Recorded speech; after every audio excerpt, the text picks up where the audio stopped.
इकडं झालं का नाही कलेक्शन? आपली गाडी सर्व्हिसिंग हेच करतात ना, पंक्चर आहे का? 4 किलोमीटर साठी 12 मिनिटं लागणार आहे. गाडीमध्ये ऍक्च्युली झालाय प्रॉब्लेम.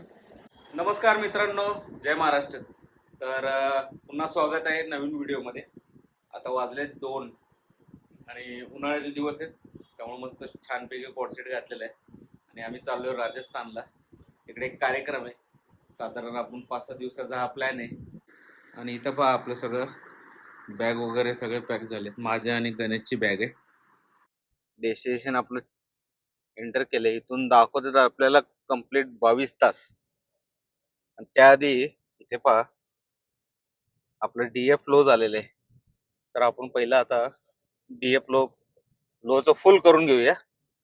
आपल्याला वाटेतच टाटाचं सर्व्हिस सेंटर लागतं नाऱ्यामध्ये, तर तिथं आपण डीएफ फिल करूया पहिले.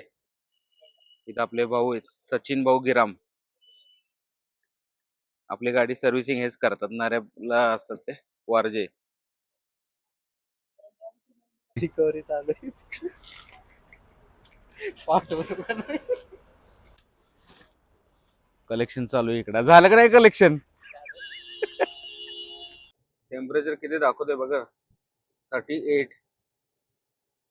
मला तर वाटतं 40 टेम्परेचर असेल, कारण की गाडीत बसलो, एसी फुल आहे, व्हेंटिलेटर चालू आहे. पण भयानक गरम होते.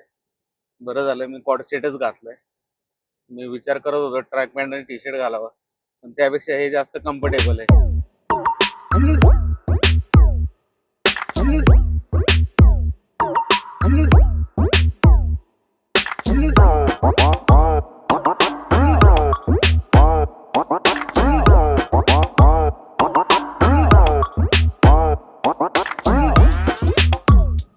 बोल भाऊ.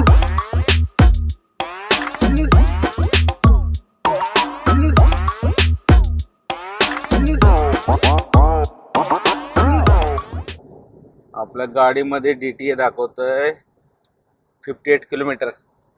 आपल्याला डिझेल फिलअप करायला लागेल. आता आपण एक्सप्रेसलाच डिझेल फिलअप करू.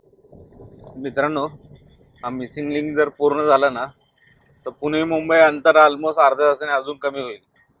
आणि ट्रॅफिक पासून तर अजून म्हणजे मेन स्पेशली ट्रकवाले वगैरे येत नाही, ह्यांचं प्रॉब्लेम खूप सॉल्व्ह होणार आहे.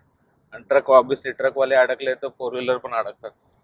त्यामुळे हा लवकरात लवकर चालू होणे महत्वाचं आहे.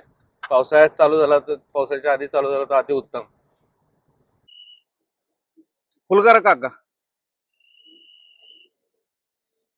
एकदम काटोकाट. आपण मागे हवा चेक केली ना, त्याच्यामध्ये 15 पॉइंट हवा दाखवत होते आणि बाकीचे 35-34. तर आपण चेक करायला आलोय आपलीकडे पंक्चर आहे का. हे दत्त भवनच्या मागे जस्ट आहे. तर दादा आपली गाडी चेक करतात. आणि एक प्रॉब्लेम झालाय, थांबा मी तुम्हाला सांगतो. एक प्रॉब्लेम झालाय, हे तुम्ही बघताय का, हे आपलं माईक आहे. मगाशी माईक मी वॉशरूमला गेल्यानंतर हात धुताना आहे ना, इथं लावला होता. तिथून तो डायरेक्ट आहे ना, जो नळ चालू होता तसं मी हात धुत होतो आणि वाकलो होतो, तो डायरेक्ट पडला आणि त्या टॅप मध्येच भिजला पूर्ण. आणि आता त्याचं लाईट पण लागत नाही. आता कसं काय माहिती, कारण की व्हॉइस क्लिअर नाही येत विदाउट माईक शिवाय. आता त्याला जरा उन्हात ठेवूया आणि पाहूया, बघू काय होतंय. आता इकडे आपण आलोय, इकडचं नवीन टोल चालू झालेला आहे. आपण मुंबईच्या अलीकडे पोहोचलोय. आता ठाण्यामध्ये ट्रॅफिक आहे का नाही काय माहित नाहीये. हो, 2 मिनिटं. आणि त्याचा मेसेज आहे, थोडंसं दाखवतोय. ठीक आहे, पाहू. आपल्याला ट्रॅफिक लागले ठाण्यामध्ये. हे बघा, पूर्ण रेड दाखवतोय. चुकीच्या टायमाला आलोय का काय, गाडी बंद पडली का काय माहित नाही. बघू, आता हळूहळू निघूया आपण पुढे. बेकार अवस्था झाली आज. माझा माईक चार्जिंग लावला, चालू झाल्यासारखं वाटतंय, पण तो कनेक्ट केला तरी होत नाहीये. मला माहित नाही आता काय होईल. असंच करायला लागणार आहे आता, ऑप्शन तर नाहीये. ठीक आहे, आपण आणि दुसरी गोष्ट ठाण्यावरनं जाणार होतो, पण तिकडे ट्रॅफिक दाखवत होतं 20 मिनिटाचं, त्यामुळे आम्ही थोडंसं पुढे जाऊन माघारी आलोय. आणि हे पहा, आम्ही आता ऐरोली ब्रिजवर आहे. आता इथून मुलुंड मार्गे इकडून जरा थोडंसं टाइम पण वाचतोय आपला. आणि सूर्यास्ताकडे सूर्य चाललेला आहे. ट्रॅफिक जाम आहे घोडबंदर मध्ये. लवकर येऊन चूक केली का असं वाटायला लागले, काय समजत नाहीये. गाडी तर बंद नसते पडलेले, पण आता काय 7:30 पावणे 8 झालेले, लोकांना घरी जायची टाइम झालेला, त्यामुळेच ऍक्च्युली ट्रॅफिक जाम असणार आहे. बघा, दोन्ही साईडने लोकांनी पलीकडून येणाऱ्याने बी पॅक करून टाक. अरे काय माहिती किती वेळ लागणार आहे आपल्याला. 8 वाजता पोहोचू आपण फाउंटन हॉटेलला. 4 किलोमीटर साठी 12 मिनिटं लागणार आहे. ठीक आहे, एवढं काय तसं नाहीये, म्हणजे मुव्हिंग आहे. फक्त यात दाखवतं रेड, कारण थोडस स्लो ट्रॅफिक आहे घाटामुळे. आता आम्ही 48ला, म्हणजे आपण तसे 48लाच होतो. मुंबईवरनं जो गुजरातच्या दिशेने वसई विरार नंतर जो रोड लागतो आपल्याला, वसई क्रीक नंतर खाडीनंतर, त्या रोडला कनेक्ट झालोय. आणि ऑलमोस्ट आम्ही मनोरच्या पुढे आलोय. मगाशी खूप ट्रॅफिक होतं, त्यामुळे काय शूट नाही केलं. आणि काच पण खूप घाण होती. ही बघा, 2 का 3 वेळा ट्राय केला तेव्हा ती गाडी, सॉरी, काच क्लीन झाली. कशी वाटते? काच क्लीन आहे का? मस्त. आता जेवायला थांबलोय. साधारण वापीपासून एक 8-10 किलोमीटर पुढे किल्ला पार्टी म्हणून गाव आहे. तर रामदेव ढाबा म्हणून हॉटेल आहे. नेहमी थांबतो आम्ही इथं. जेवण एकदम शुद्ध शाकाहारी आणि मस्त असतं. आपलं जेवण आलंय. इथं आहे शेव टमाटर, मटर आलू आणि कांदा टमॅटोची भाजी दिली की चटणी दिली माहित नाही. चटणी आहे ना, टेस्ट आहे मस्त, एक नंबर. मित्रांनो, हे बघा, ही गाडी बघा, पिकअप बघा, पुण्याचं पिकअप आहे. आणि भाऊनी झेंडू भरलाय. आणि मागे एक अजून एक पिकअप आहे. दोघं गाडी असले पळवतात ना, दोघं खतरनाक. त्यांना ऍक्च्युली मे बी सुरत मार्केटला पोहोचायचं असेल. आता वाजलेत ऑलमोस्ट 12. फुल बांगबुंग बांगबुंग गाडी चालवतात. लोड तर काही नसणार आहे, फुलांचं काय वजन असणार आहे. आतापर्यंत आपण आलोय 345 किलोमीटर. आणि रात्रीचे 12 वाजलेत. अजून आपल्याला बरोबर 12 तास लागतील इथून पोहोचायला. आपण पुण्यात निघाल्यापासून 350 किलोमीटर आलोय. अहमदाबाद 300 किलोमीटर आहे इथून. साधारण 4 ते 5 तास लागतील अंदाजे आपल्याला. आणि डोक्यात असे की आता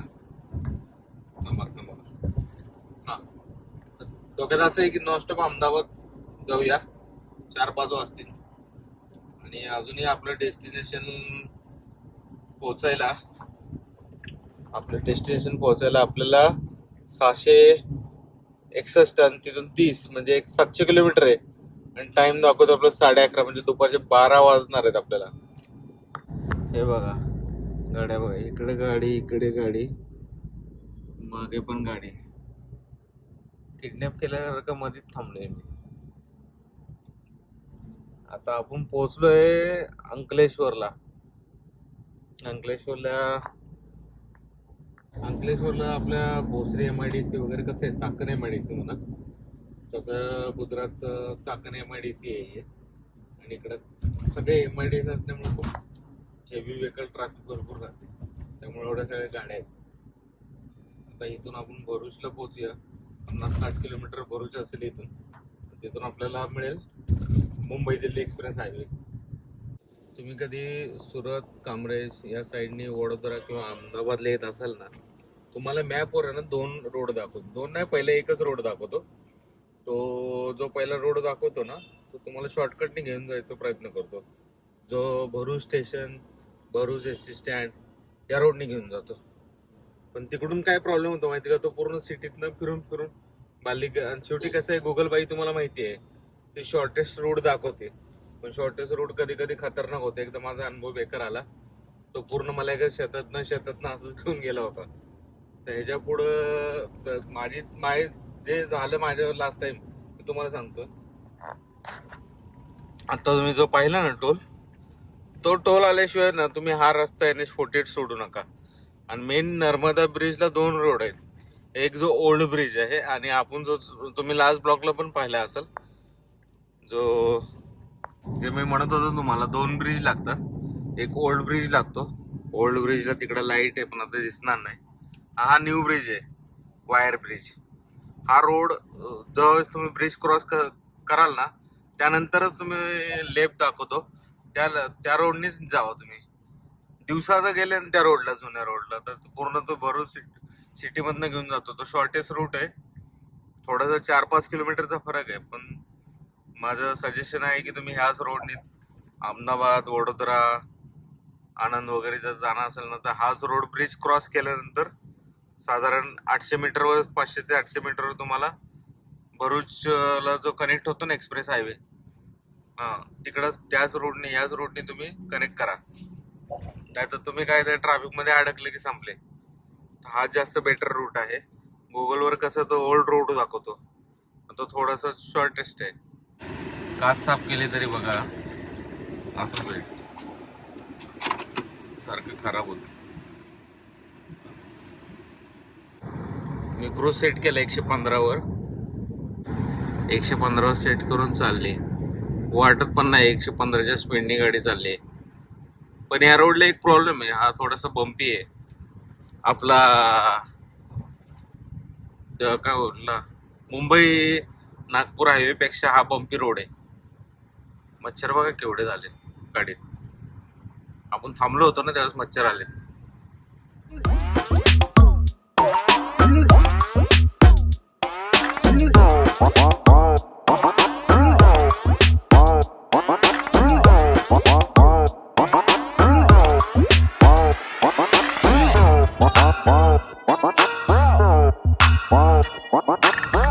त्याला कोणीच नाहीये. गेले 20-25 किलोमीटर आम्ही चाललोय. कोणीच नाही. रात्रीचे 3 वाजलेत आणि रस्त्यावर या साईडला तर कोणीच नाही. तिकडून बघा आत्ताशी एक गाडी दिसते आणि एवढं थंड मोसम आहे, मजा येते गाडी चालवायला. 3 वाजलेत. अहमदाबादला आय गेस आपण एक 4:30 पर्यंत पोहोचू. मस्त मजा येते. कसं वाटतंय रोड? आपला सेकंड डिझेल स्टॉप जो चालू आहे आता अहमदाबादच्या पुढे. किती किलोमीटर आलं? 30-40 किलोमीटर आलं. मैसरांच्या जवळपास आहे. आता परत इथं टाकी फुल करतो. मी झोपलो होतो, झोपून उठलो. आम्ही सुसू ब्रेकसाठी थांबलो होतो, त्यामुळे गाडी बंद केली. 10 मिनिटानंतर परत गाडी स्टार्ट करायला चालू करतोय, पण गाडी काही स्टार्ट होत नाहीये. गाडीमध्ये ऍक्च्युली झालाय प्रॉब्लेम. गाडीचा जो की आहे तो जर म्हणतोय की त्या गाडीमध्ये की नाही, की नॉट डिटेक्टर असं फंक्शन येतो. मे बी त्या जे आपली की आहे, पुश बटन आहे, आणि त्यातली जो काय म्हणतो ना चावी आहे ना, त्याच्या आतले बॅटरी सेल खतम झाले असते. आता सर्व्हिस सेंटरला फोन केलाय, त्यांचा कोण माणूस येतो का बघू का. आपण इकडे बघा, पूर्ण हायवेला आहे आणि आपली गाडी इथं बंद पडलेली आहे. हे बघा, की नॉट डिटेक्टेड आणि चावी इथं आहे. हा, गाडीचे फंक्शन ऑलमोस्ट सगळे चालू आहेत. ठीक आहे, AC चालू आहे, सगळं चालू आहे. पण इथं बघताय काय, ING इग्निशियस जो आहे तो दाखवत नाही. आता आपण परत एकदा स्टार्ट करायचा प्रयत्न करू.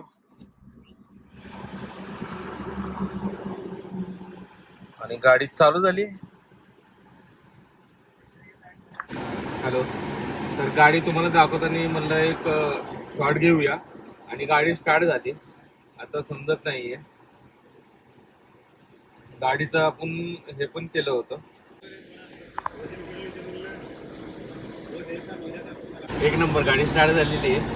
आता इथून मागे एक 9 किलोमीटर सर्व्हिस सेंटर आहे, तिथं जाऊ आपण, तिथं गाडी दाखवू आणि मग जाऊ. म्हणजे पुढं काय आपल्याला अडचण नको. आपल्याकडे वेळ आहे, काही गडबड नाहीये. असं नाही की आपल्याला तिथं जाऊन काय एकदम काम आहे, काय नाही. निवांत आहोत. जाऊया तिथं, फ्रेशन अप पण होऊया. ब्रश करायचं, ब्रश नाही केलेलं. मोकळं पण व्हायचंय. त्यामुळे तिथं जाऊन आपण बाकीच्या गोष्टी फॉर्मॅलिटी पण कम्प्लीट करू. सर्व्हिस सेंटरला गेलो होतो आम्ही आणि तिथं विचारलं बा असा प्रॉब्लेम येतो. म्हणले कुठल्याही वॉच रिपेअरकडे जावा, त्यातला सेल बदलून घ्या, तुमचं काम होऊन जाईल. तर चला बरं झालं. तर आपण निघालोय परत. आपले 1.5 तास वाया गेला ऑलमोस्ट. ठीक है, काय हरकत नाही. नया कुछ सीखने को मिलता है अपने को. आता आपण NS 27 सोडून RJ स्टेट हायवे हा सेक्शन, जो की पाली जोधपूरला वगैरे जातो, त्या रोडनी चाललं. आणि NS 27 वरनं पण जाता येतं, पण तो परत घाट उतरून उदयपूरनं जावा, घाट उतरून या, त्यापेक्षा हा बेटर वे आहे. आणि इकडे ट्रॅफिक पण नसते. आणि आपल्याला पुढे एक घाट लागणार आहे, सिरोही घाट, मग दाखवतो. बघा आता टेम्परेचर 37 दाखवते. सकाळचे 11 वाजले.